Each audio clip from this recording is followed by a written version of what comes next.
ঈসা রুহুল্লাহর কাছে একদিন এক বেঈমান এসে বললেন, আপনি তো মৃত ব্যক্তিকে জীবিত করতে পারেন।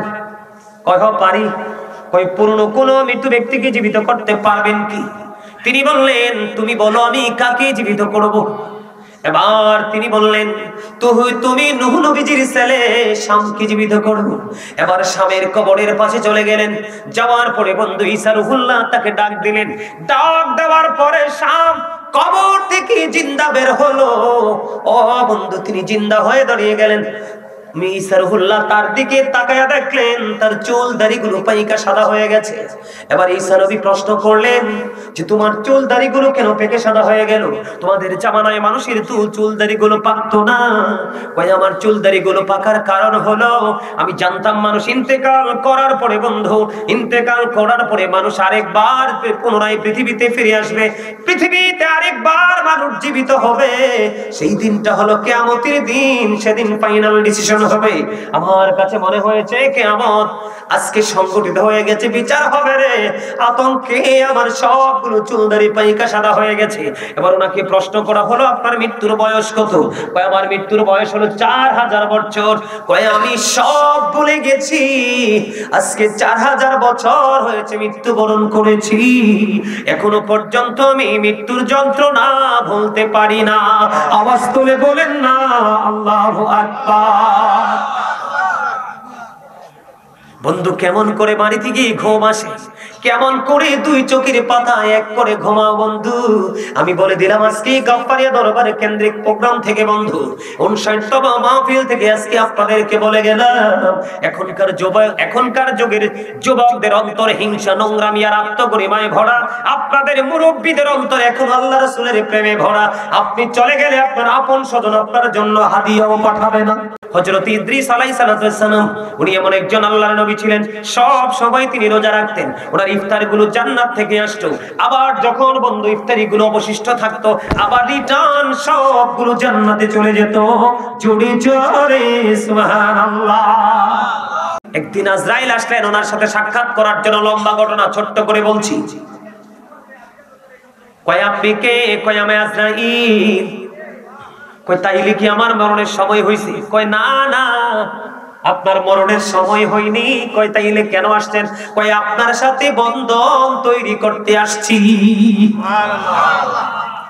ও, আমার সাথে একটা সখ্যতা করার জন্য আসছেন? কয় হ্যাঁ। আল্লাহর নবী ইদ্রিস আলাইহিস সালাম তিনি বললেন, আমার সাথে সম্পর্ক করতে হলে কিছু শর্ত মানতে হবে। কি মানতে হবে? কয় শর্ত কি? কয় আমারে মরণ দিতে হবে। আল্লাহু আকবার কন্যা। প্রথম শর্ত। কয় আরেকটা শর্ত আছে। কই কি? কয় আমার আবার পুনরায় জিন্দা করতে হবে। সুবহানাল্লাহ। এবার ডাক দিয়ে বলে আজরাইল, আমাকে একবার জাহান্নাম দেখাইতে হবে। আরে একটা শর্ত হলো আমাকে আরেকবার জান্নাত দেখাইতে হবে। সুবহানাল্লাহ কন্যা। এবার আজরাইল ডাক দিয়ে বলে, নবী গো, আপনি কথা দেন জান্নাত দেখার পরে ফিরে আসবেননি? কথা দিলাম ফিরে আসবো, কিন্তু ওনার তো মৃত্যুর সময় হয় নাই।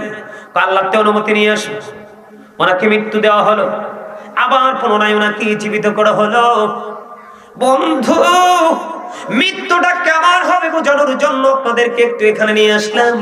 যখন ওনাকে জীবিত করা হলো, পুনরায় ওনাকে প্রশ্ন করা হলো, নবী গো, নবী বলে দেন না আপনি আপনার মরণটাকে কেমন পেয়েছেন, কেমন লাগছে আপনার কাছে মৃত্যুটা? ইদ্রিস আলাইহিস সালাম ডেকে ডেকে বললেন, আজরাইল রে, আমার কাছে মৃত্যুটা এমন মনে হয়েছে জীবিত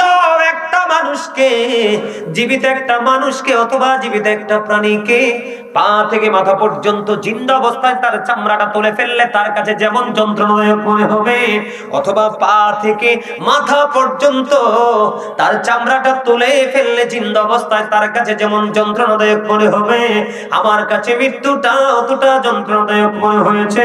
তখন গায়েব থেকে আওয়াজ আসলো, ইদ্রিস আলাইহিস সালামের মৃত্যুটা আজরাইল আলাইহিস সালাম সহ তিনি বলেছেন, এই পর্যন্ত যত প্রাণ পাখি কবজ করেছে, ইদ্রিস আলাইহিস সালামের প্রাণ পাখি সবচেয়ে আরামে সহজে কবজ করেছে।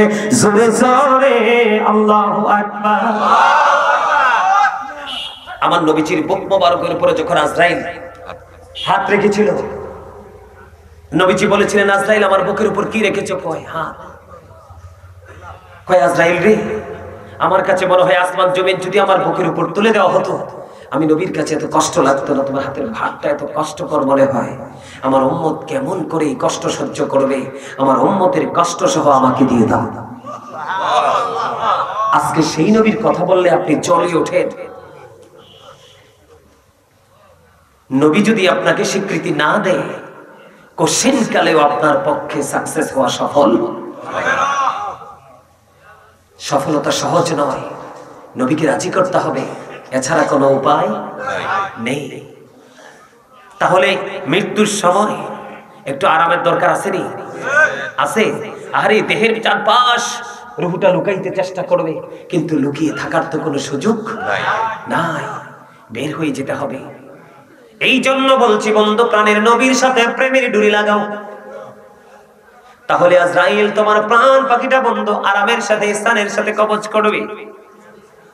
নবীর প্রেম কোনদিন বন্ধু বিফলে যায় না। নবীর প্রেম বড় নিয়ামত বন্ধু। আমি যদি আপনাদেরকে বলে দিতে চাই, একটু ছোট্ট করে শুনবেন। আপনারা সবাই তো শুনেছেন হিজরতের রাত্রে আবু বকরের পায়ের মধ্যে সাপে সবল মেরেছিল। এটা আপনাদের সবার কাছে মোটামুটি মুখস্থ, কিন্তু সাপটা কেন সবল মেরেছিল এটা কি কখনো শুনেছেন? আমি আপনাদেরকে আজকে বলবো বন্ধু, একটু মন দিয়ে শোনেন, ধৈর্য ধরে। আমি কিছুক্ষণের মধ্যে আলোচনা গুছিয়ে ফেলবো। বন্ধুরে আমার, যখন আবু বকর আমার নবীকে নিয়ে যখন ওই গুহার মধ্যে প্রবেশ করলো, চারপাশে বন্ধু বিষাক্ত সাপের গর্ত। আবু বকরের গায়ের জামা ছিঁড়ে বন্ধ টুকরো করে করে সবগুলো গর্ত ফিল আপ করে দিল। কিন্তু আর একটা গর্ত ফিল আপ করার মতো কোনো উপাদান ছিল না। উনি গর্তটার দিকে পাটা দিয়ে গর্তের মুখটা ফিল আপ করে দিলেন। গর্তের মুখটা ফিল আপ করে দিতে দেরি রে ও বন্ধু, তখনই সাপটা সবল মারলো। কিন্তু নবীকে কি চিনে না? আবু বকর নবীর সঙ্গী, সেটা কি সাপ জানে না? চিনি কে? সব চিনে রে, সব জানে বন্ধু। আল্লাহর প্রিয় হাবিব সরকারে মদিনা এখানে অবস্থান করতেছে, সব জেনেছেন বুঝেছেন, তারপরেও কেন সবল মারলেন? বন্ধুরে আমার কিতাব প্রমাণ করেছে। গবেষণা করতে করতে বন্ধু খুঁজতে খুঁজতে পেয়ে গেলাম। কেন রে? নবীজির সবচেয়ে প্রিয় সাহাবী আবু বকর সিদ্দিক, যাকে বলা হয় সিদ্দিক আকবর, উনাকে কেন সাপটা সবল মারলেন? বন্ধুরে আমার, যেই গর্তের মধ্যে পাটা টেক লাগায়া দিলেন, ওই গর্তের মধ্যে যেই সাপটা বসবাস করতেছিলেন, যেদিন আবু বকরের পায়ের মধ্যে সবল মেরেছিল, সেই দিন এই সাপটা গর্তের মধ্যে বসবাসের বয়স হলো 1500 বছর। জোরে জোরে আল্লাহু আকবার। আল্লাহর হাবিব বলেছেন, জান্নাতি ফল খেয়ে নিও। ইয়া রাসূলুল্লাহ, ইয়া হাবিবাল্লাহ, নবী গো, এই জান্নাতি ফলটা কি? আমার নবী বলেছেন, সুবহানাল্লাহ ওয়া হামদুলিল্লাহ, লা ইলাহা ইল্লাল্লাহ, সুবহানাল্লাহ ওয়া হামদুলিল্লাহ, লা ইলাহা ইল্লাল্লাহ, লা ইলাহা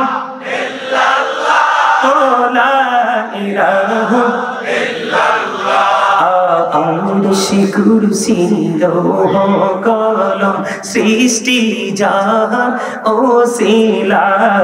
আরশি কুরসি লৌহ কলম সৃষ্টি জাহান ও শিলা। নিজে আল্লাহ খুশি হইয়া নাম রাখিলেন হাবিবুল্লাহ। সুবহানাল্লাহ, আলহামদুলিল্লাহ, লা ইলাহা ইল্লাল্লাহ, সুবহানাল্লাহ ওয়া হামদুলিল্লাহ, লা ইলাহা ইল্লাল্লাহ, লা ইলাহা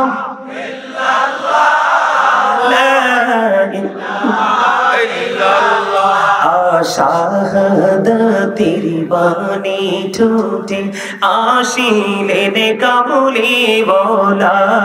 শাহাদাতের বাণী ঠোঁটে আসিলেন কামলিওয়ালা। মক্কাতে ফুটিল রবি নূরি মিন নূরি আলা সুবহানাল্লাহ আলহামদুলিল্লাহ মহব্বতে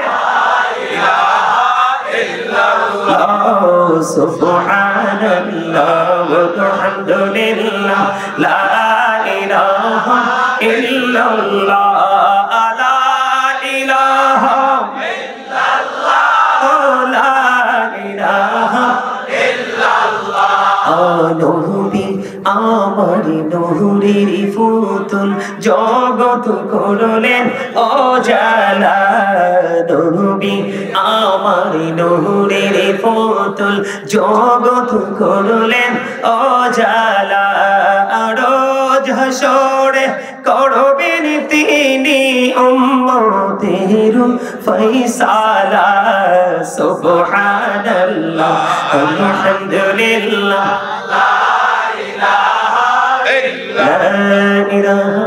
ইল্লাল্লাহ মুহাম্মাদুর রাসূলুল্লাহ সাল্লাল্লাহু আলাইহি ওয়াসাল্লাম জোরে জোরে বলুন আলহামদুলিল্লাহ। তাহলে মনের ময়লা দূর করার যন্ত্র হলো মাওলার জিকির। তাহলে জিকির বেশি বেশি করার দরকার আছে না নাই? আল্লাহ বলেছেন ইয়া আইয়ুহাল্লাযীনা আমানু যিকুরুল্লাহা যিকরান কাসীরা ওয়া সাব্বিহুহু বুকরাতান ওয়া আসীলা। আল্লাহ বলেছেন হে ঈমানদারগণ তোমরা বেশি বেশি করে আল্লাহর জিকির করো, সকাল টু সন্ধ্যা আল্লাহর পবিত্রতা ঘোষণা করো। জোরে জোরে কন্না সুবহানাল্লাহ। জিকির করার কোনো কন্ডিশন নেই। ফাযকুরুল্লাহা কিয়ামান দাঁড়িয়ে দাঁড়িয়ে জিকির করো, কুউদান বসে বসে জিকির করো, আলা যুনুবিকুম শুয়ে শুয়ে জিকির করো। তারপরেও জিকির বন্ধ করা যাবে না। বলে হুজুর জিকিরটা করলে লাভটা কি হবে? আমি প্র্যাকটিক্যালি জানতে চাই লাভটা কেমন হবে গো হুজুর। ও বন্ধু, বুখারী এবং মুসলিম শরীফের মধ্যে সে হাদিস খানা, হাদিসের রাবী হলেন হযরতে আবু হুরায়রা রাদিয়াল্লাহু তাআলা আনহু। বন্ধু, হাদিসের মূল গুরুত্বপূর্ণ কিছু জায়গা আমি আপনাদেরকে দেখিয়ে দিব। আল্লাহর হাবিব সরকারে মদিনা তিনি বলে দিয়েছেন কেউ যদি মালিকের জিকির করতে করতে 1 বিঘা পরিমাণে এগিয়ে যায় রে, আল্লাহ তার দিকে 1 গজ পরিমাণে এগিয়ে আসে। জোরে জোরে বলুন না সুবহানাল্লাহ। ও বন্ধু, গাফফারিয়া দরবার শরীফ প্রাঙ্গণের মানুষ, আমার ভাই আমার বাবারা, আমার মা বোনদেরকে ডেকে ডেকে বলবো গো, আজকে ঘরে বসে থেকো না। আজকের এই প্রেমের বাগান সাজানো হয়েছে, আশিক মাশিকের মিলন মেলা সাজানো হয়েছে। জলদি চলে এসো। যেখানে 40 জন মানুষ থাকে এখানে 1 জন থাকে আল্লাহর মাহবুব বান্দা।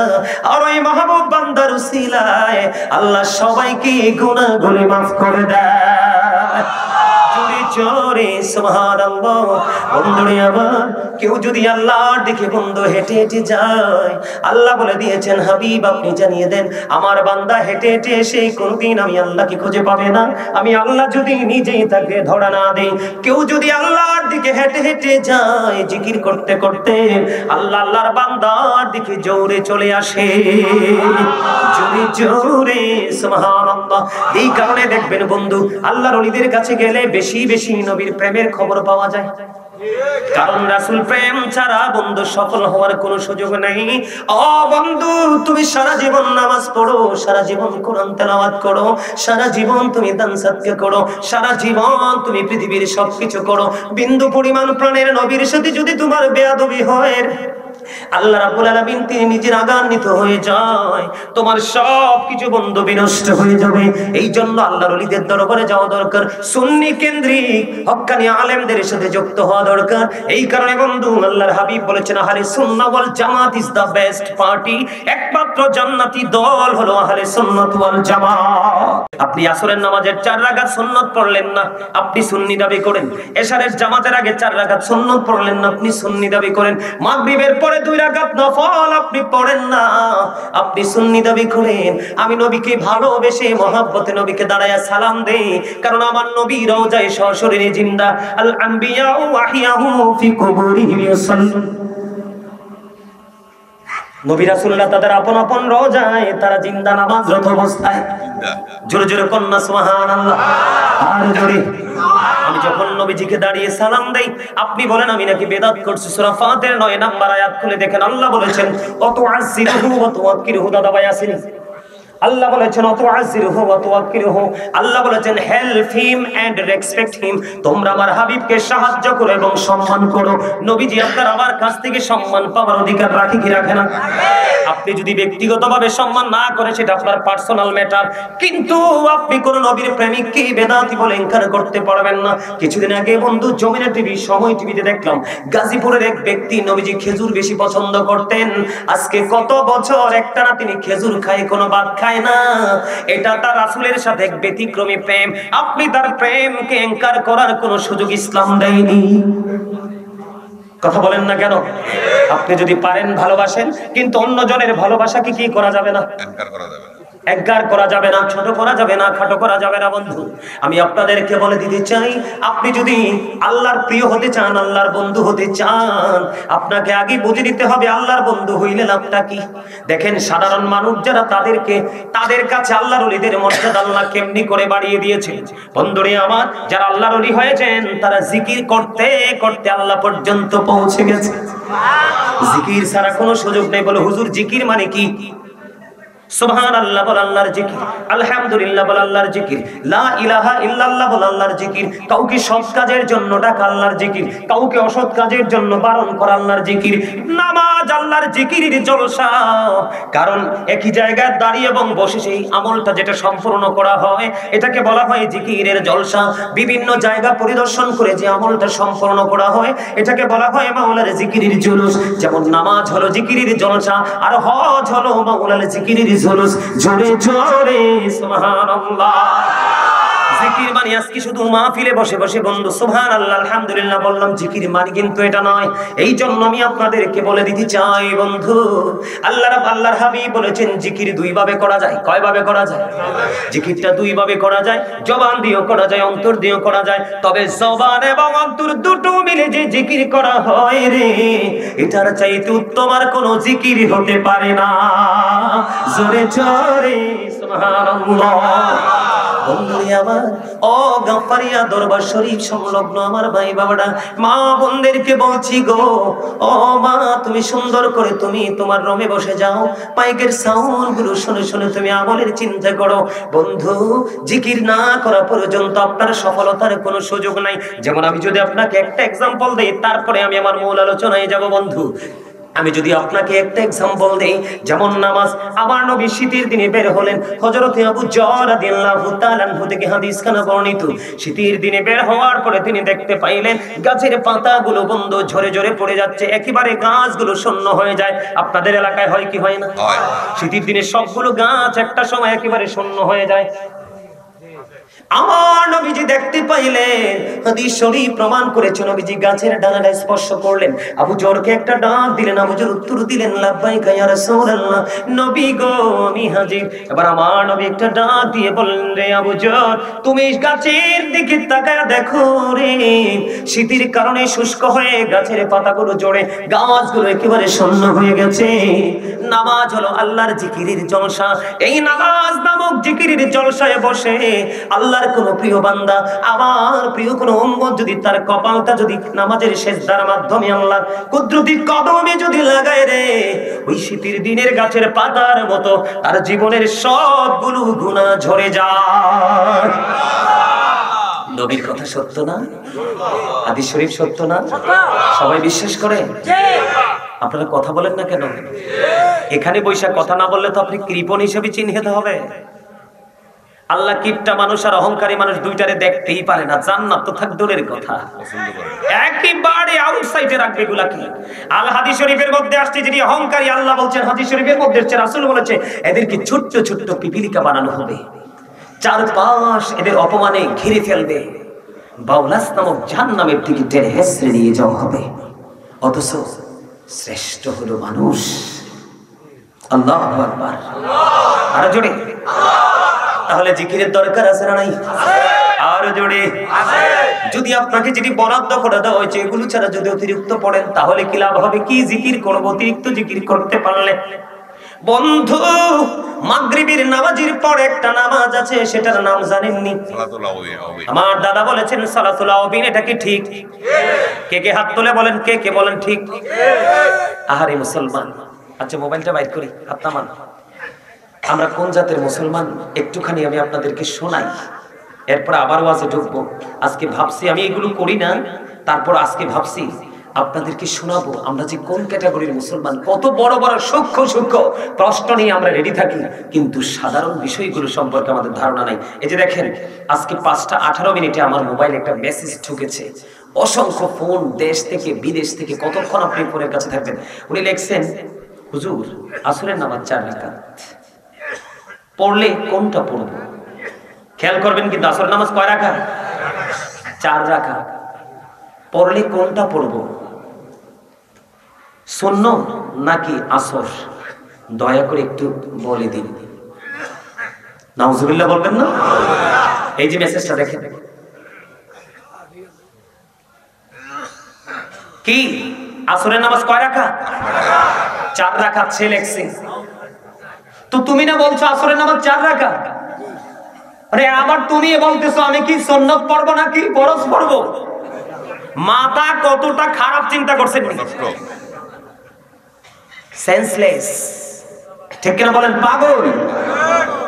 এরকম পাগল কিছু মুসলমান আছে আমাদের মাঝে। সম্মানিত উপস্থিতি, ইসলাম is not only a religion but also complete code of life. পরিপূর্ণ পূর্ণাঙ্গ জীবন ব্যবস্থা রয়েছে ইসলামের মধ্যে। কারণ ইন্না দীনা ইনদাল্লাহিল ইসলাম, ইসলামটা আল্লাহর মনোনীত ধর্ম। জোরে জোরে কন্না সুবহানাল্লাহ।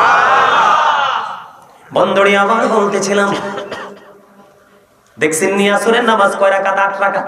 আরে 4 রাকাত কয় রাকাত? এখন সে কি 4 রাকাত সুন্নত পড়বো না 4 রাকাত ফরজ পড়বো? সারে সারে কত হইছে? কতটা বিলুপ্ত হয়ে গেছে তার বিবেক, নষ্ট হয়ে গেছে মানুষ। বন্ধু, সূক্ষ্মভাবে কিছু করে যেতে পারলেই সফল হতে পারবেন। কারণ আল্লাহ রাব্বুল আলামিন বলেছেন, আল্লাযীনা আমানু, যারা ঈমান এনেছে, ও কানু ইয়াত্তাকুন, এবং তাকওয়া অবলম্বন করেছে, লাহুমুল বুশরা, তাদের জন্য সুসংবাদ, ফিল হায়াতিদ দুনিয়া, দুনিয়ার জীবনে, ও ফিল আখিরা, এবং পরকালের জীবনে। আপনি প্রথম ঈমানদার হতে হবে, তারপরে আল্লাহকে ভয় করতে হবে। ভয় যার সিনায় নাই রে, সে যত বড় ঈমানদার হো, নিজেকে দাবি করো, যার সিনায় ভয় নাই সে কখনোই ঈমানদার হতে পারে না। ইমানদার কাজ করার আগে চিন্তা করবে, কথা বলার আগে চিন্তা করবে কোনটা নিয়ে মিস্টেক হয়ে যায়। কারণ আমার নবী বলেছেন, মানুষ হাসতে হাসতে এমন পাপ করে, যেই পাপ মানুষকে মাশরিক থেকে মাগরিব পর্যন্ত জাহান্নামের দিকে এগিয়ে নিয়ে যায়। তার মানে পৃথিবীর এক প্রান্ত থেকে আরেক প্রান্ত পর্যন্ত যতটুকু দূরত্ব, ততটুকু রাস্তা সমপরিমাণ জায়গা তাকে জাহান্নামের দিকে নিয়ে যায়।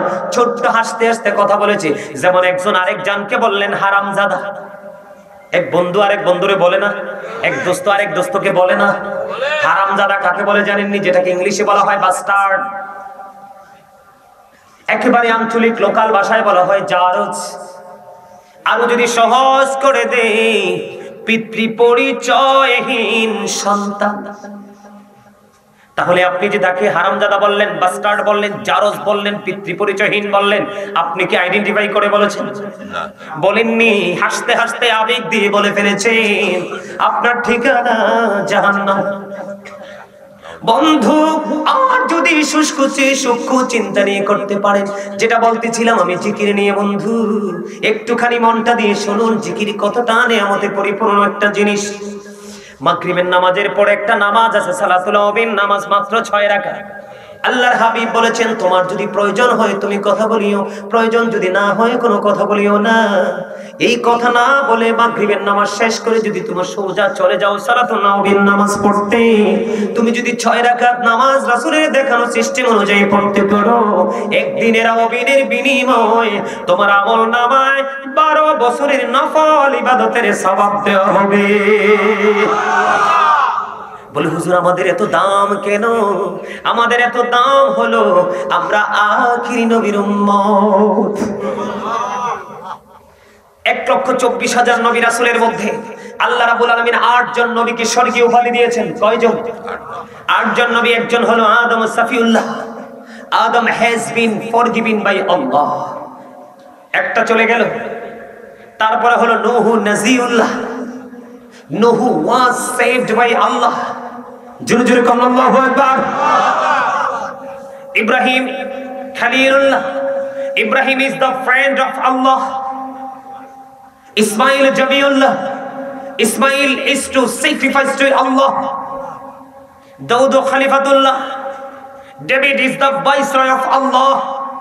Musa Kalimullah. Moses spoke to Allah. Isa Ruhullah. Jesus is the spirit of Allah.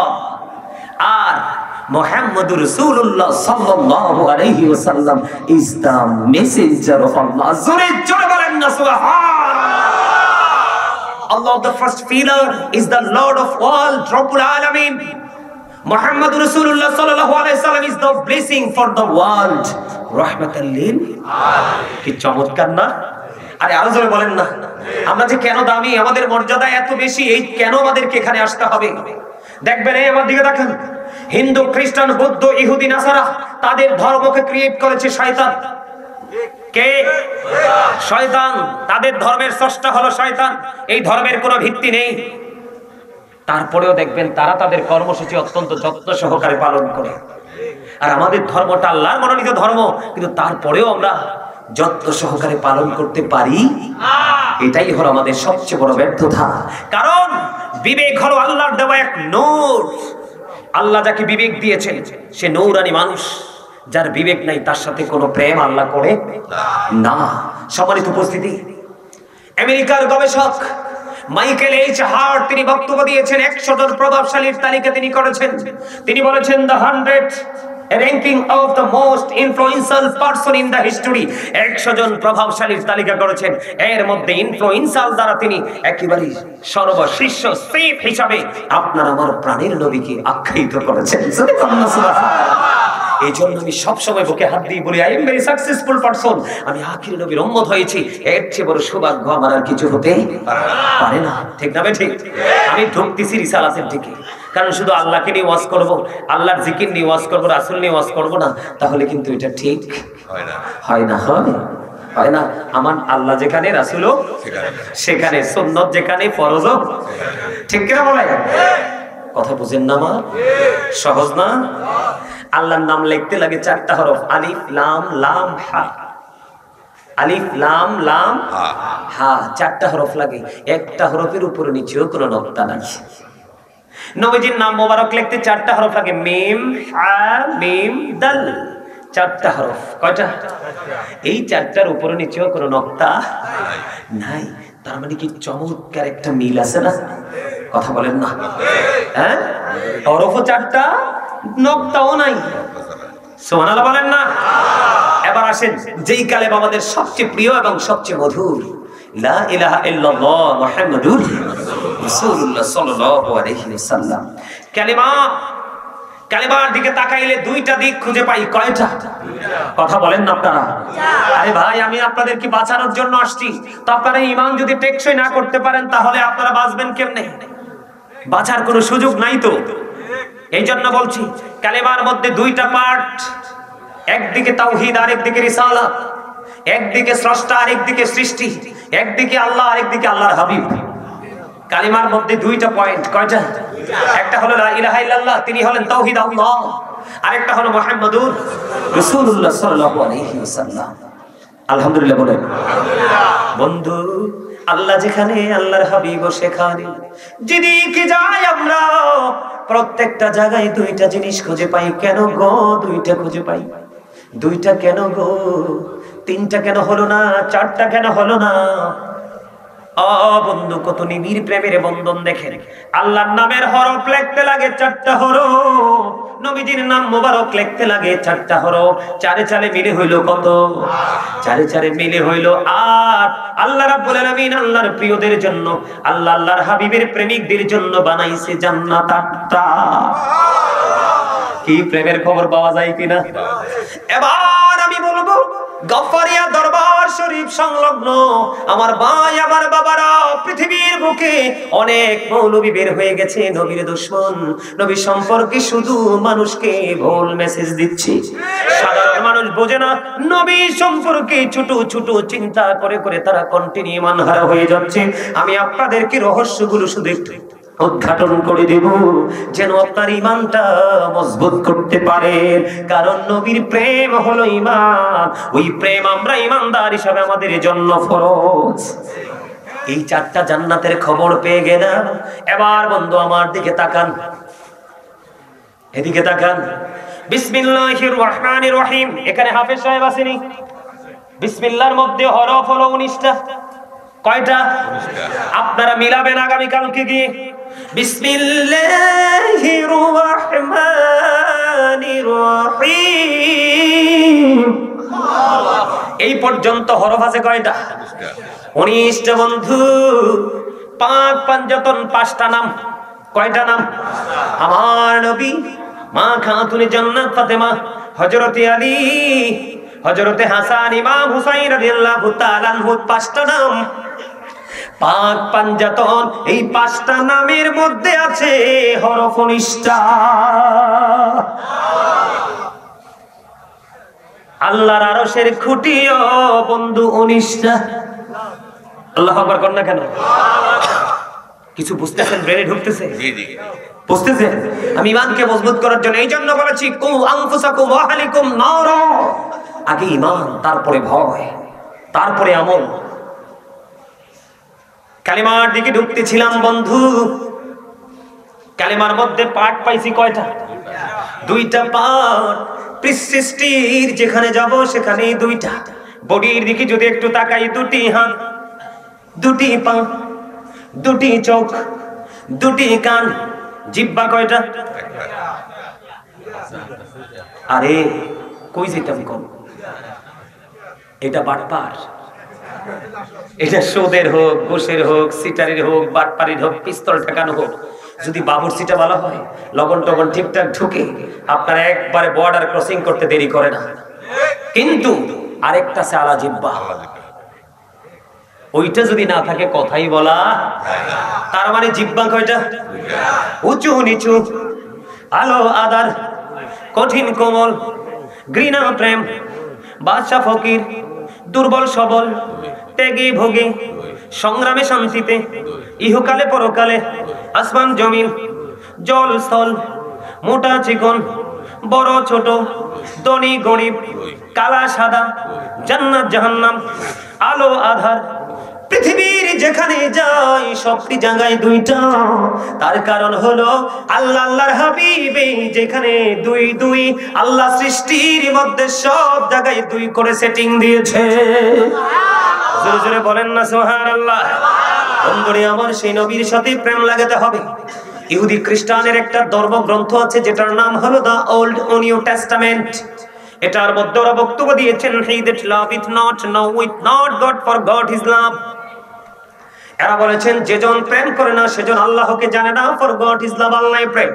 কিন্তু আল্লাহ বলেছেন নো, সে বলুন, ইফ ইউ ডু লাভ আল্লাহ, যদি তোমরা আল্লাহকে ভালোবেসে থাকো, ফলো মি মুহাম্মদ সাল্লাল্লাহু আলাইহি ওয়াসাল্লাম, মুহাম্মদ সাল্লাল্লাহু আলাইহি সাল্লামের অনুগত হয়ে যাও, আল্লাহ উইল লাভ ইউ, আল্লাহ তোমাদেরকে ভালোবাসবে, এন্ড ফরগিভ ইউর সিনস, আল্লাহ তোমাদের জীবনের গুনাহগুলি মাফ করে দিবে।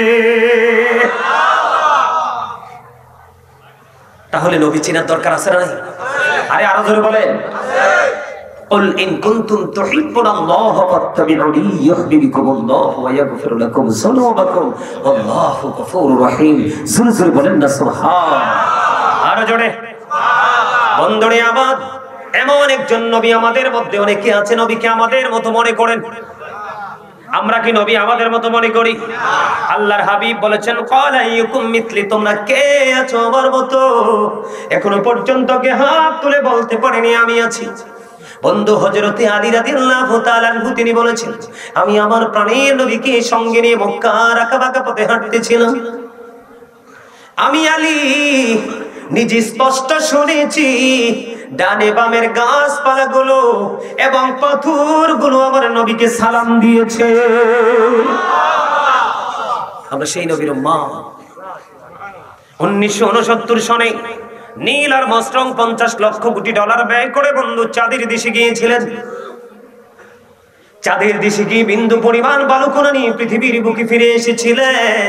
আর আপনার আমার নবী এই পৃথিবী থেকে চাঁদ মাত্র 1,40,000 মাইল দূরে। সূর্য 9,30,00,000 বা 13,00,000 মাইল দূরে। বন্ধুরে আবার আমি সূর্যের দিকে যাচ্ছি না, চন্দ্রের দিকে যাচ্ছি। 1969 সালে নীল আর্মস্ট্রং $50 লক্ষ কোটি ব্যয় করে বন্ধু চাঁদের দেশে গিয়ে বিন্দু পরিমাণ বালু করে নিয়ে ফিরে আসলেন পৃথিবীর বুকে। আর আপনার আমার প্রাণের নবী পৃথিবী থেকে চাঁদ মাত্র 1,40,000 মাইল দূরে। ইশারা করতে দেরি রে, চাঁদটা 2টা টুকরা হইতে দেরি হয় না। সেই নবীর উম্মত আমরা। সুবহানাল্লাহ বলেন না? আরে আরো জোরে, আরো তথ্য নিবেননি। বিশ্বের অ্যাস্ট্রোনমার যারা তারা গবেষণা করে বের করেছেন, বিশ্বের অ্যাস্ট্রোনমারদের গবেষণায় এসেছে বন্ধু, আকাশের মধ্যে 200 crore গ্যালাক্সি আছে। আকাশের মধ্যে 200 কোটি ছায়াপথ আছে। প্রত্যেকটা ছায়াপথের মধ্যে 10,000 কোটি করে তারা আছে। এর মধ্যে একটা তারকার নাম হলো বন্ধু নিউট্রন স্টার। এই নিউট্রন স্টার তারাটার 1 চামচ পদার্থের ওজন হলো 1000 মিলিয়ন টন। তাহলে একটা তারার ওজন কত হতে পারে বের করার মতো ক্ষমতা পৃথিবীর কোন বৈজ্ঞানিকের নাই। কথা কি বুঝছেন? 200 কোটি ছায়াপথ আছে আকাশের মধ্যে। প্রত্যেকটা ছায়াপথের মধ্যে 10,000 কোটি করে তারা আছে। 10,000 কোটি করে তারা। এর মধ্যে একটা তারকার নাম হলো নিউট্রন স্টার। এই নিউট্রন স্টার তারাটার 1 চামচ পদার্থের ওজন 1000 মিলিয়ন টন। চামচ চিনেননি? ওমা কথা কয় না, কথা কয় না। একটু গজল, আপনারা গজল পছন্দ করেননি? করেন? একটু গান আমার সাথে সাথে। পাইলে নিরালাই গো নবী, পাইলে নিরালাই, পাইলে নিরালাই গো নবী, পাইলে নিরালাই। 2 কদমে চুমু খাবো, 2 কদমে চুমু খাবো, চরণে ধুলি মাখবো গায়ে। পাইলে নিরালাই গো নবী, পাইলে নিরালাই, পাইলে নিরালাই গো নবী, পাইলে নিরালাই। আমি তো চিন্তা করি আমার মুসল্লিগুলো তো দুর্বল হয়েছে কেন? রাত তো আর কম হয়েছে না, 12টা বাজে তো। হ্যাঁ, আমি তো মনে করে শুরু করছি, এরা তো মনে করছে ভোর রাত হয়ে গেছে। আপনারা কি মনে করছেন ভোর রাত হয়েছে? সব সবাই মনে রাখবেন জাস্ট স্টার্ট করেছি। তাহলে সফল হয়ে যেতে পারবেন কবরে। যদি নামাজে, কোরআন তেলাওয়াতে, জিকিরে, দুরুদে, জান্নাতের বাগানে বসার পরে যদি মনে করেন ও মোর খোদা মই তো আধা ঘন্টা বইয়ে শেষ করে দিয়েছি, তাহলে শেষ, ভবিষ্যৎ নষ্ট হয়ে যাবে। কত সুন্দর গজলটা টান দিয়েছে, এটা সবার প্রিয়। এটা আমাদের চট্টগ্রামের হাসান রাজা হুজুরের লেখা। সুর এত মিষ্টি ওনার কণ্ঠ। আলহামদুলিল্লাহ বলেন না? আরো জোরে আমার দিকে তাকান বন্ধু। 1 চামচ পদার্থের ওজন যদি 1000 মিলিয়ন টন হয়, তাহলে একটা তারার ওজন খুঁজে বের করার ক্ষমতা পৃথিবীর কারোরই নেই। বলে হুজুর গো এখানে কেন আসলেন? আমি কিন্তু এখনো প্রেমের জগতে ঢুকিনি, আপনাদেরকে বুঝাইতেছি নবীজির শান বিভিন্ন দিক থেকে, নবীজির মান, নবীজির মর্যাদা। একটু পরে মজার জগতে আপনাদেরকে নিয়ে আমি ঢুকবো বন্ধু, যেহেতু আল্লাহর আলির কদমে এসেছি। সুবহানাল্লাহ, আর জোরে বন্ধুরে আমার। এখানে আসার কারণ হলো তাহলে আকাশটা অনেক ওজন ধারণ করতে পারে, ঠিক না? আল্লাহ যখন আসমানকে বললেন তুমি কোরআনটা গ্রহণ করো, আসমান গ্রহণ করলো না। জমিন আপনারা সবাই দেখেন, কখনো দেখি জমিনের বুক চিরে বিশাল নদী প্রবাহিত। আবার সিটিগুলোতে গিয়ে দেখি, বাংলাদেশের 64টা সিটি আছে, সিটিগুলোতে গিয়ে দেখি এখন কিন্তু লোকাল পরিবেশ, আঁকাবাঁকা মেঠু পথে গিয়েও দেখি বিশাল বড় বড় অবকাঠামো। জমিনের কিন্তু একটু কোনো গায়ে লাগে না, ঠিক কিনা বলেন? আবার দেখতে পাই কোন রাস্তার দুপাশ বন্ধ আপন করে গিরে রেখেছে বিশাল বড় বড় পুরনো গাছগুলো। জমিনের কিন্তু কোনো সমস্যা হয় না, এত পাওয়ার পৃথিবী দেখতেছে আসমানের, জমিনের। কিন্তু কোরআন যখন আসমানকে দিতে চাইলেন আসমান নিলেন না, জমিনকে দিতে চাইলেন জমিনও নিলেন না। কোরআন শরীফ খুলে দেখবেন ও বন্ধু, প্রত্যেকটা সূরার আগে লেখা দেখবেন হয় মাক্কি না হয় মাদানী। আসমানও নিলেন না কোরআন, জমিনও নিলেন না কোরআন। এই কোরআন এসেছে আপনার আমার প্রাণের নবীর কাছে।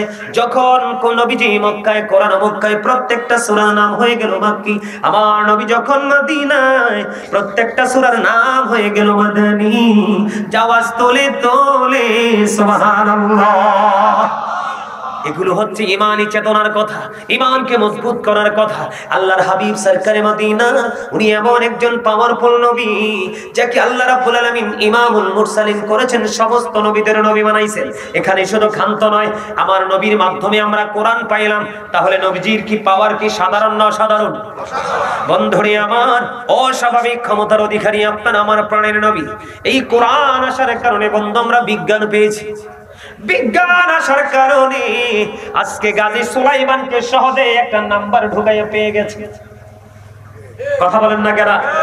আমাদের দারুন নাজাত থেকে মাহবুবুর রহমান সালিহকে পেয়ে গেছে।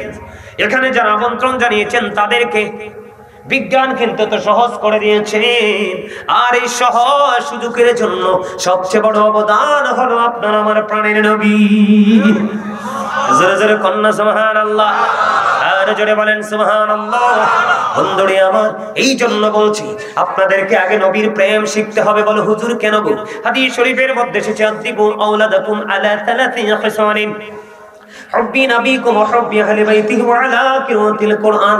আপনারা আমার প্রাণের নবী বলে দিয়েছেন তোমরা তোমাদের সন্তানদেরকে তিনটি বিষয় শিক্ষা দাও। একটি হলো নবীর প্রেম, এটা ফরজ। আরেকটি হলো নবীর আহলে বাইতের প্রেম, নবীর পরিবারের প্রেম, এটাও ফরজ এবং ঈমান।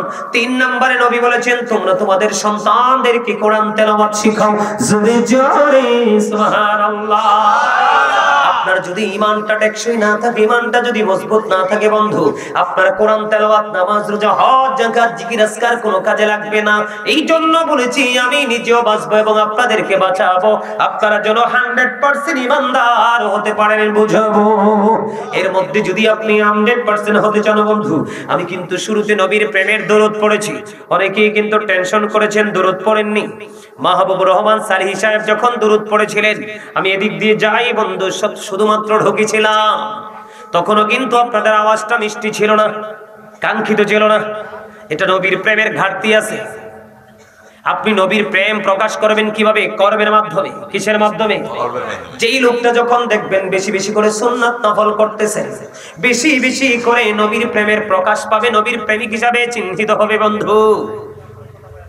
যেমন আমি আপনাদেরকে বলি, জুম্মার দিনে, আজকের দিন কিন্তু জুমার দিন চলতেছে, আগামীকাল রাত কিন্তু জুমার রাত হবে না। আজকের দিন হলো জুমা। আবার আপনার প্রাণের নবী বলেছেন নবীকে ভালোবেসে কেউ যদি প্রত্যেকটা জুমার দিনে মাত্র 80 বার যদি দুরূদ পড়তে পারে রে, তার 80 বছরের সগীরা গুনাহ আমার আল্লাহ মাফ করে দেয়। জোরে বলুন না সুবহানাল্লাহ।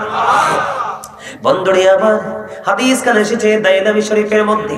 হাদিসের রাবী হলেন হযরত আনাস রাদিয়াল্লাহু তাআলা আনহু। তিনি বলেছেন নারী হোক, পুরুষ হোক, যুবক হোক বা যুবতী হোক, কেউ যদি প্রাণের নবীর সাথে প্রেমের ডোরি লাগাইয়া প্রতিদিন মাত্র 1000 বার যদি দরুদ পড়তে পারে, সে জান্নাত না দেখা পর্যন্ত তার মরণ হবে না। খবরটা কেমন লাগলো? ভালো, দারুণ না? আরো জোরে বলেন না। আল্লাহর হাবিব আরো বলেছেন প্রত্যেকদিন ঘুমানোর আগে তোমরা 4000 দিনার সাদকা দিয়ে ঘুমাও, একটা কোরআন খতম করে ঘুমাও, জান্নাতের মূল্য দিয়ে ঘুমাও, উভয়ের বিবাদ মিটিয়ে ঘুমাও, একটা হজ করে ঘুমাও। আলী একটা ডাক দিলেন, ইয়া রাসূলুল্লাহ, ইয়া হাবিবাল্লাহ, নবী গো, এই কাজ কি আমাদের পক্ষে সম্ভব নবী? আমার নবী বলেছেন প্রত্যেকদিন ঘুমানোর আগে মাত্র 4 বার সূরা ফাতিহা পড়ে ঘুমাবা, তোমার আমল নামায় 4000 দিনার সাদকার সওয়াব চলে আসবে। আর জোরে বলুন, প্রাণের নবীকে ভালোবেসে মাত্র 3 বার দরুদ শরীফ পড়ে ঘুমাবা, তোমার যে জান্নাতে যাবে ওই জান্নাতের মূল্যটা আদায় হয়ে যাবে। তুমি 10 বার আস্তাগফিরুল্লাহ পড়ে ঘুমাবা, উভয়ের বিবাদ মেটানোর সওয়াব পেয়ে যাবা। 4 বার কালেমা তামজিদ পড়ে ঘুমাবা, তাহলে তোমার আমলনামায় একটা হজের সওয়াব চলে আসবে। এখানে আসার কারণ হলো এই যে প্রেমের দুরূদ বন্ধু, এই জায়গাটা আমার কাছে অত্যন্ত প্রেমময় মনে হয়। জোরে জোরে বলেন না সুবহানাল্লাহ। বন্ধুরে আমার এখানেই শুধু ক্ষান্ত নয়, নবীর প্রেম কখনো বন্ধু বিফলে যায় না। জনৈক ব্যক্তি এসে প্রশ্ন করলেন, ইয়া রাসূলুল্লাহ, ইয়া হাবিবাল্লাহ, নবী গো কিয়ামত কখন হবে গো নবী? আমার নবী বললেন, কিয়ামতের জন্য তুমি কি প্রস্তুতি নিয়েছো? ইয়া রাসূলুল্লাহ, ইয়া হাবিবাল্লাহ, নবী গো কিয়ামতের দিনের জন্য কোনো প্রস্তুতি আমি নিতে পারিনি, তবে আল্লাহ এবং আল্লাহর হাবিবকে ভালোবাসি। আল্লাহর হাবিব সরকারে মদিনা তিনি বলে দিয়েছেন, তুমি যাকে ভালোবাসো তার সাথে তুমি থাকবা। জোরে জোরে কন্যা সুবহানাল্লাহ। বন্ধুরে আমার শুধু এখানে ক্ষান্ত নয়, জিবরাইল আলাইহিস সালাম স্পেশাল একজন ফেরেশতা। জিবরাইল আলাইহিস সালাম কথা দিয়েছেন, আপনি নবীকে, প্রাণের নবীকে ভালোবেসে বেশে প্রাণ উজাড় করে সকাল নাই, দুপুর নাই, সন্ধ্যা নাই, রাত্র নাই, দিন নাই, দিবারাত্রি আল্লাহর হুকুম যে ফরজ ওয়াজিব আমলগুলোর ফাঁকে ফাঁকে আপনি 24 ঘন্টা নবীর প্রেমের দুরূদ আপনার কাল থেকে বন্ধ চালিয়ে যেতে থাকবেন। জিবরাইল বলেছে, নবীর প্রেমিক উম্মত, আমি জিবরাইল কথা দিলাম তোমরা শোনো, আমি জিবরাইল তোমাদের জন্য স্পেশাল সার্ভিসের ব্যবস্থা রেখেছি। ফুলচেরাতের পরোটা 30,000 বছরের রাস্তা হবে, উপর দিক দিয়ে আগুন, নিচের দিকে ঝুলন্ত, নিচের দিক দিয়ে আগুন, উপরের দিকে উদিত, চুলের চাইতে চিকন হবে, হীরার চাইতে দার হবে। কোন কারণে যদি তুমি নিচে পড়ে যাও, এইটা হবে তোমার জন্য জাহান্নাম। কিন্তু যদি তুমি নবীর প্রেমিক হও, আমি জিবরাইল কথা দিলাম, ওই 30,000 বছরের রাস্তা ফুলচেরাতের পরোটা আমি জিবরাইল তোমাকে পার করে দিব। প্রেমে লাভ আছে না নাই? আর জোরে, শুধু লাভ না, বিশাল লাভ। বন্ধুরে আমার সবচেয়ে ভয়ঙ্কর হলো আজরাইল। আজরাইল নবীর প্রেমিককে বন্ধুর এক্সপেক্ট করেন। আপনার নবীর প্রেমিক যিনি, ওনার মৃত্যুর সময় আজরাইলের করণীয় হবে। আজরাইল কথা দিয়েছেন।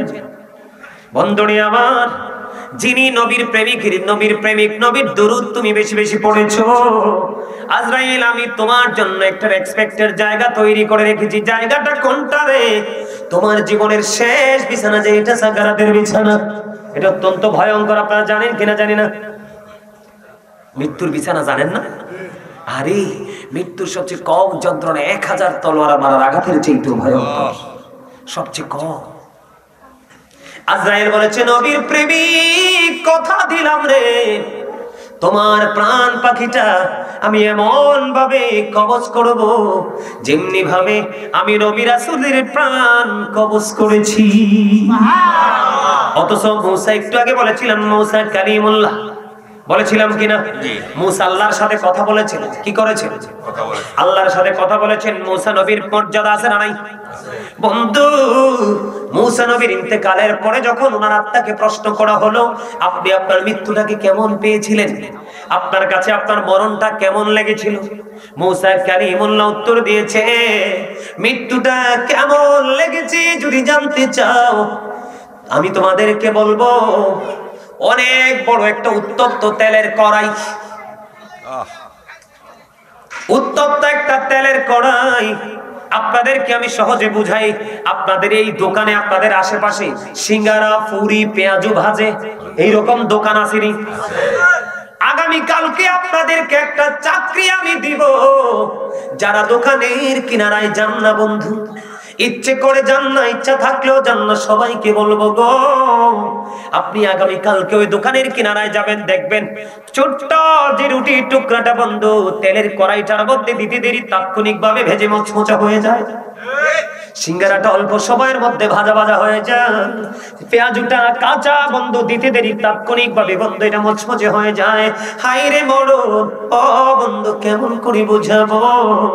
বন্ধু মুসা কালিমুল্লাহ বলেছেন, আমার কাছে আমার মরণটা এমন কঠিন মনে হয়েছিল রে, জীবিত একটা চড়ুই পাখিকে, জীবিত একটা চড়ুই পাখিকে জীবন্ত ধরে উত্তপ্ত একটা তেলের কড়াইয়ের মধ্যে ছেড়ে দিলে হাত পাখাগুলো বেঁধে ওই চড়ুই পাখিটার যেমন লাগে রে, আমি মুসার কাছে আমার মরণটা তেমন মনে হয়েছে।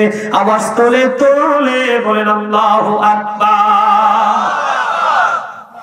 আপনারা হয়তো মনে মনে ভাবতে পারেন, মৃত্যুটা ইজি হলেই কি বা না হলেই কি? বন্ধু যিনি মৃত্যুবরণ করে কবরে গেছে, কত আকুতি জানাচ্ছে বারবার পৃথিবীতে আসার জন্য, কিন্তু সুযোগ তো আর নাই।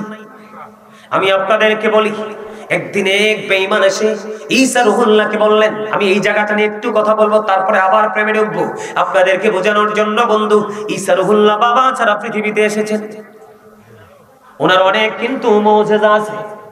ঈসা রুহুল্লাহর কাছে একদিন এক বেঈমান এসে বললেন, আপনি তো মৃত ব্যক্তিকে জীবিত করতে পারেন।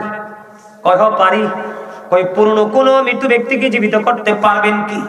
তিনি বললেন, তুমি বলো আমি কাকে জীবিত করব? এবার তিনি বললেন, তুমি নূহ নবীজির ছেলে শামকে জীবিত করব।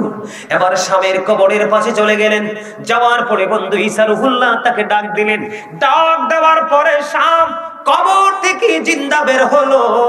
ও বন্ধু, তিনি জিন্দা হয়ে দাঁড়িয়ে গেলেন। ঈসা রুহুল্লাহ তার দিকে তাকায়া দেখলেন তার চুল দাড়িগুলো পাইকা সাদা হয়ে গেছে। এবার ঈসা নবী প্রশ্ন করলেন যে, তোমার চুল দাড়িগুলো কেন পেকে সাদা হয়ে গেল? তোমাদের জামানায় মানুষের চুল দাড়িগুলো পাকতো না। কই আমার চুল দাড়িগুলো পাকার কারণ হলো, আমি জানতাম মানুষ ইন্তেকাল করার পরে বন্ধু, ইন্তেকাল করার পরে মানুষ আরেকবার পুনরায় পৃথিবীতে ফিরে আসবে, পৃথিবীতে আরেকবার মানুষ জীবিত হবে। সেই দিনটা হলো কিয়ামতের দিন, সেদিন ফাইনাল ডিসিশন হবে। আমার কাছে মনে হয়েছে কিয়ামত আজকে সংগঠিত হয়ে গেছে, বিচার হবে রে। আতঙ্কে আমার সবগুলো চুলদারি পাইকা সাদা হয়ে গেছে। এবার ওনাকে প্রশ্ন করা হলো, আপনার মৃত্যুর বয়স কত? কয় আমার মৃত্যুর বয়স হলো 4000 বছর। কয় আমি সব ভুলে গেছি, আজকে 4000 বছর হয়েছে মৃত্যুবরণ করেছি, এখনো পর্যন্ত আমি মৃত্যুর যন্ত্রণা ভুলতে পারি না। আওয়াজ তুলে বলেন না আল্লাহু আকবার। বন্ধু, কেমন করে বাড়ি থেকে ঘুম আসে? কেমন করে দুই চোখের পাতা এক করে ঘুমাও বন্ধু? আমি বলে দিলাম, আজকে গাফফারিয়া দরবারে কেন্দ্রিক প্রোগ্রাম থেকে বন্ধু 59তম মাহফিল থেকে আজকে আপনাদেরকে বলে গেলাম, এখনকার যুগের যুবকদের অন্তরে হিংসা, নোংরামি আর আত্মগরিমায় ভরা। আপনাদের মুরব্বীদের অন্তরে এখন আল্লাহ রাসূলের প্রেমে ভরা। আপনি চলে গেলে আপনার আপন স্বজন আপনার জন্য হাদিয়াও পাঠাবে না। হযরত ইদ্রিস আলাইহিস সালাম, উনি এমন একজন আল্লাহর নবী ছিলেন, সব সময় তিনি রোজা রাখতেন। ওনার ইফতারগুলো জান্নাত থেকে আসতো। আবার যখন বন্ধু ইফতারিগুলো অবশিষ্ট থাকতো, আবার রিটার্ন সবগুলো জান্নাতে চলে যেত। জোরে জোরে সুবহানাল্লাহ। একদিন আজরাইল আসলেন ওনার সাথে সাক্ষাৎ করার জন্য। লম্বা ঘটনা, ছোট্ট করে বলছি। কয় আপনি কে? কয় আমি আজরাইল। কয় তাইলে কি আমার মরণের সময় হয়েছে? কয় না না, আপনার মরণের সময় হয়নি। কয় তাইলে কেন আসছেন? কয় আপনার সাথে বন্ধন তৈরি করতে আসছি। ও, আমার সাথে একটা সখ্যতা করার জন্য আসছেন? কয় হ্যাঁ। আল্লাহর নবী ইদ্রিস আলাইহিস সালাম তিনি বললেন, আমার সাথে সম্পর্ক করতে হলে কিছু শর্ত মানতে হবে। কি মানতে হবে? কয় শর্ত কি? কয় আমারে মরণ দিতে হবে। আল্লাহু আকবার কন্যা। প্রথম শর্ত। কয় আরেকটা শর্ত আছে। কয় কি? কয় আমার আবার পুনরায় জিন্দা করতে হবে। সুবহানাল্লাহ। এবার ডাক দিয়ে বলে, আজরাইল আমাকে একবার জাহান্নাম দেখাইতে হবে। আরে একটা শর্ত হলো, আমাকে আরেকবার জান্নাত দেখাইতে হবে। সুবহানাল্লাহ কন্যা। এবার আজরাইল ডাক দিয়ে বলে, নবী গো, আপনি কথা দেন জান্নাত দেখার পরে ফিরে আসবেননি? ওই হ, কথা দিলাম ফিরে আসবো, কিন্তু ওনার তো মৃত্যুর সময় হয় নাই। আল্লাহতে অনুমতি নিয়ে আসবো। ওনাকে মৃত্যু দেওয়া হলো, আবার পুনরায় ওনাকে জীবিত করা হলো। বন্ধু, মৃত্যুটা কেমন হবে বোঝানোর জন্য আপনাদেরকে একটু এখানে নিয়ে আসলাম। যখন ওনাকে জীবিত করা হলো, পুনরায় ওনাকে প্রশ্ন করা হলো, নবী গো, নবী বলে দেন না আপনি আপনার মরণটাকে কেমন পেয়েছেন, কেমন লাগছে আপনার কাছে মৃত্যুটা? ইদ্রিস আলাইহিস সালাম ডেকে ডেকে বললেন, আজরাইল রে, আমার কাছে মৃত্যুটা এমন মনে হয়েছে জীবিত একটা মানুষকে অথবা জীবিত একটা প্রাণীকে পা থেকে মাথা পর্যন্ত জিন্দা অবস্থায় তার চামড়াটা তুলে ফেললে তার কাছে যেমন যন্ত্রণাদায়ক মনে হবে, অথবা পা থেকে মাথা পর্যন্ত তার চামড়াটা তুলে ফেললে জিন্দা অবস্থায় তার কাছে যেমন যন্ত্রণাদায়ক মনে হবে, আমার কাছে মৃত্যুটা অতটা যন্ত্রণাদায়ক মনে হয়েছে। তখন গায়েব থেকে আওয়াজ আসলো, ইদ্রিস আলাইহিস সালামের মৃত্যুটা আজরাইল আলাইহিস সালাম সহ তিনি বলেছেন, এই পর্যন্ত যত প্রাণ পাখি কবজ করেছে, ইদ্রিস আলাইহিস সালামের প্রাণ পাখি সবচেয়ে আরামে সহজে কবজ করেছে। জোরে জোরে আল্লাহু আকবার। আমার নবীজির বুক মোবারকের উপরে যখন আজরাইল হাত রেখেছিল, নবীজি বলেছিলেন, আজরাইল আমার বুকের উপর কি রেখেছো? কয় হাত। কয় আজরাইল রে, আমার কাছে মনে হয় আসমান জমিন যদি আমার বুকের উপর তুলে দেওয়া হতো, আমি নবীর কাছে এত কষ্ট লাগতো না। তোমার হাতের ভারটা এত কষ্টকর মনে হয়, আমার উম্মত কেমন করে এই কষ্ট সহ্য করবে? আমার উম্মতের কষ্ট সহ আমাকে দিয়ে দাও। আজকে সেই নবীর কথা বললে আপনি জ্বলে ওঠেন। নবী যদি আপনাকে স্বীকৃতি না দেয়, কোশ্চেন কালেও আপনার পক্ষে সাকসেস হওয়া সফলতা সহজ নয়। নবীকে রাজি করতে হবে, এছাড়া কোনো উপায় নেই। তাহলে মৃত্যুর সময় একটু আরামের দরকার আসেনি? আছে। আরে দেহের চারপাশ রুহুটা লুকাইতে চেষ্টা করবে, কিন্তু লুকিয়ে থাকার তো কোনো সুযোগ নাই, বের হয়ে যেতে হবে। এই জন্য বলছি বন্ধু, প্রাণের নবীর সাথে প্রেমের ডুরি লাগাও, তাহলে আজরাইল তোমার প্রাণ পাখিটা বন্ধু আরামের সাথে স্থানের সাথে কবজ করবে। নবীর প্রেম কোনদিন বন্ধু বিফলে যায় না। নবীর প্রেম বড় নিয়ামত বন্ধু। আমি যদি আপনাদেরকে বলে দিতে চাই, একটু ছোট্ট করে শুনবেন।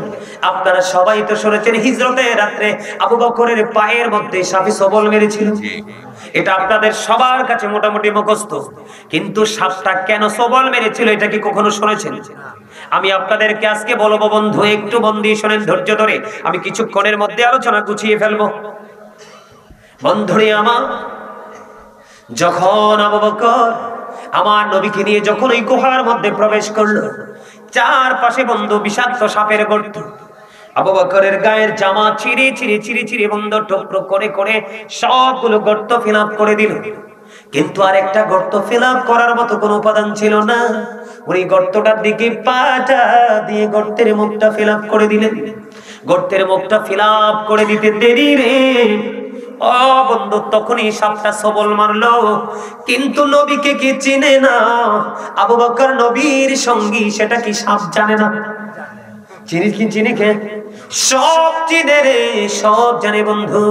আল্লাহর প্রিয় হাবিব সরকারে মদিনা এখানে অবস্থান করতেছে, সাপ জেনেছেন, বুঝেছেন, তারপরেও কেন সবল মারলেন? বন্ধুরে আমার কিতাব প্রমাণ করেছে। গবেষণা করতে করতে বন্ধু খুঁজতে খুঁজতে পেয়ে গেলাম। কেন রে? নবীজির সবচেয়ে প্রিয় সাহাবী আবু বকর সিদ্দিক, যাকে বলা হয় সিদ্দিক আকবর, ওনাকে কেন সাপটা সবল মারলেন? বন্ধুরে আমার, যেই গর্তের মধ্যে পাটা টেক লাগায়া দিলেন, ওই গর্তের মধ্যে যেই সাপটা বসবাস করতেছিলেন, যেদিন আবু বকরের পায়ের মধ্যে সবল মেরেছিল, সেই দিন এই সাপটা গর্তের মধ্যে বসবাসের বয়স হলো 1500 বছর। জোরে জোরে আল্লাহু আকবার। কত শত? 1500 বছর বন্ধু গর্তের মধ্যে অবস্থান করতেছে। আবু বকর সিদ্দিক রাদিয়াল্লাহু তাআলা আনহুর পায়ের মধ্যে সবল মারার মানে হলো কি? আবু বকর সিদ্দিক রাদিয়াল্লাহু তাআলা আনহুর পায়ের মধ্যে সবল মেরে সাপ বুঝিয়ে দিয়েছেন, রে আবু বকর, প্রাণের নবীর দিদারের আশায় আজকে 1500 বছর পর্যন্ত এই গর্তের মধ্যে অবস্থান করতেছি। রে আবু বকর, পা সরায়া নাও, আমি আমার প্রাণের নবীকে প্রাণ ভরে দেখবো। আবু বকরকে মারার জন্য নয়, আবু বকরকে চিরতরে নিশ্চিহ্ন করার জন্য নয়। ও বন্ধু, আবু বকর এমন একজন সাহাবী, নবীজির এমন একজন প্রেমিক ছিলেন। একদিন নবীজি বললেন, তোমরা দ্বীনের জন্য দান করো। হযরত ওমর বললেন, আমার জীবনে কোনোদিন আবু বকরকে হারাতে পারিনি। কি করতে পারিনি? আমার জীবনে কোনোদিন আবু বকরকে হারাতে পারিনি। আজকে যেহেতু নবী বলেছেন দান করার জন্য, আমার কাছে মোটামুটি ভালো সম্পদ আছে, আজকে আমি আবু বকরকে হারাবো। বন্ধুরে আমার, এবার হযরত ওমর তার দৌলত নিয়ে নবীজির দরবারে হাজির হয়ে গেলেন। হাদিস শরীফ। এবার আমার নবী ওমরকে প্রশ্ন করলেন, ওমর বলে দাও না তুমি তোমার পরিবারের জন্য কি রেখে এসেছো? এবার ওমর উত্তর দিলেন, ইয়া রাসূলুল্লাহ, ইয়া হাবিব জন্য কিচ্ছু রাখিনি, আল্লাহ এবং আল্লাহর হাবিবকে আমি রেখে এসেছি।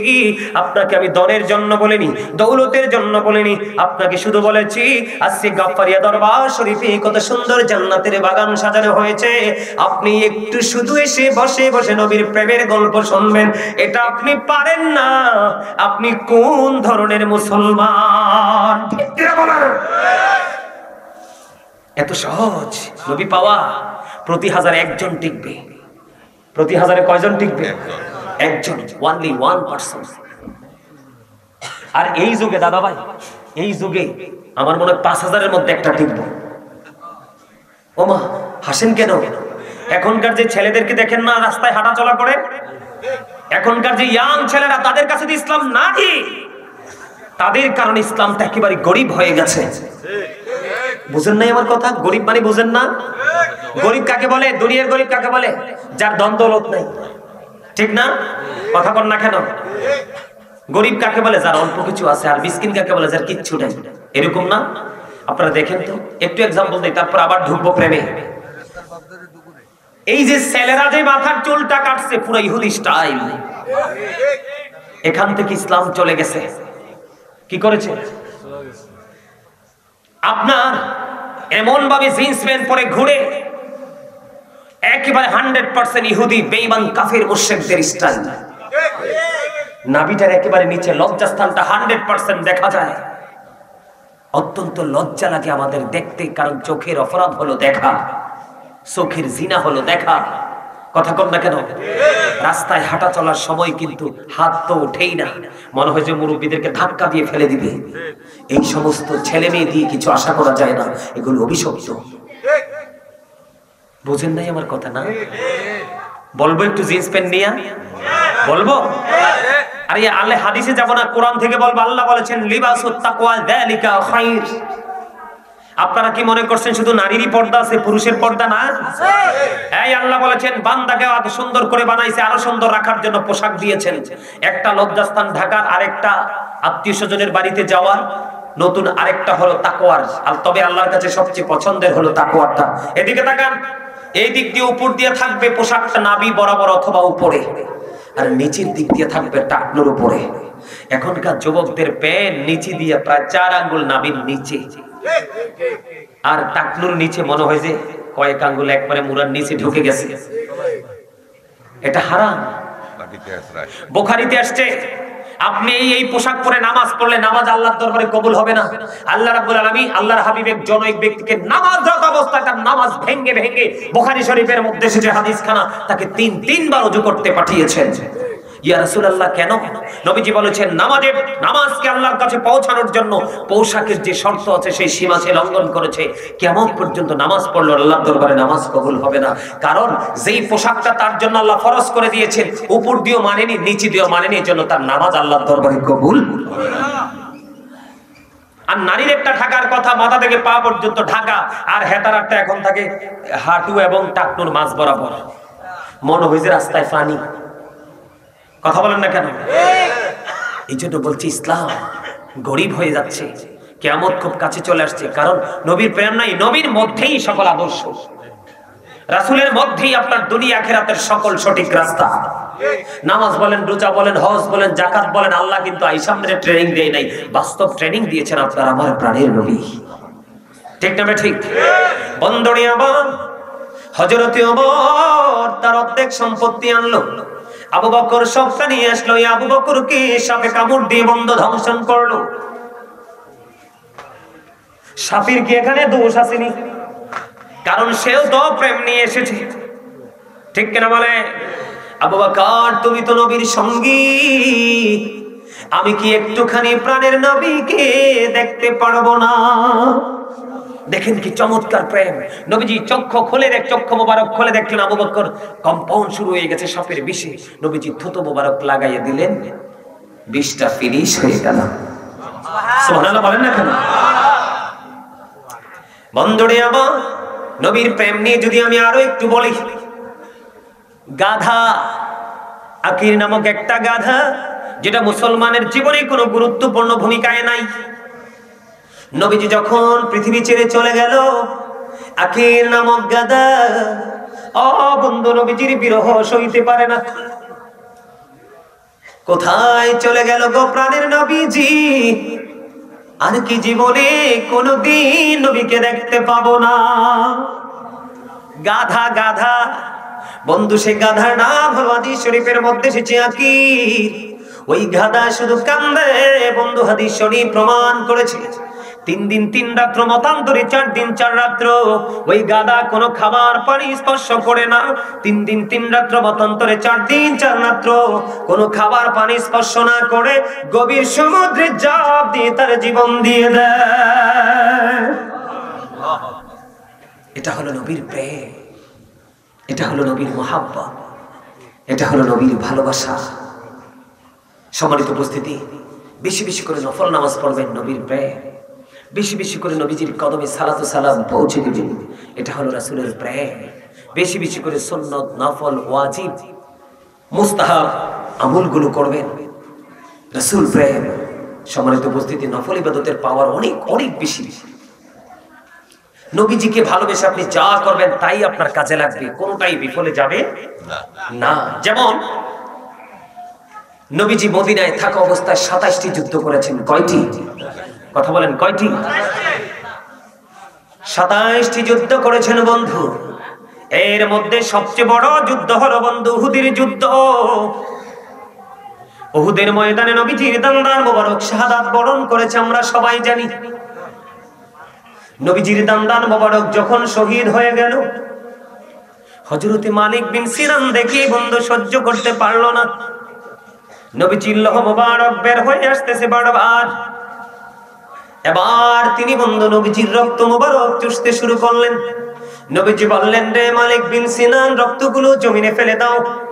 তিনি বললেন, না গো নবী না, আল্লাহর ইজ্জতের কসম করে বলছি গো নবী, আমি যতক্ষণ পর্যন্ত আপনার রক্ত মোবারক বের হতে থাকবে ততক্ষণ পর্যন্ত আমি চুষতে থাকবো। একটা ফোঁটা রক্ত আমি উহুদের জমিনে পড়তে দিব না। আওয়াজ করে বলেন না সুবহানাল্লাহ। কি খবরটা কেমন লাগছে? বুঝিননি আমার ওয়াজ কিছু? কথাগুলো ফলো করবেন, অন্য কিছু না। আল্লাহর ইজ্জতের কসম করে বলছি, আমি আপনার একটা ফোঁটা রক্ত উহুদের জমিনে পড়তে দিব না বলে বন্ধু নবীজি রক্ত মোবারক চুষতে শুরু করলেন। নবীজি রক্ত মোবারক চুষতে চুষতে চুষতে চুষতে শেষ, রক্তের ফোঁটা যখন চুষা শেষ হয়ে গেল, আপনার আমার নবী গোটা পৃথিবীর মানুষগুলোকে জানিয়ে গেলেন, তোমরা যদি দুনিয়ায় জান্নাতি কোনো মানুষ দেখতে চাও তাহলে মালিক বিন সিনানকে দেখে নাও।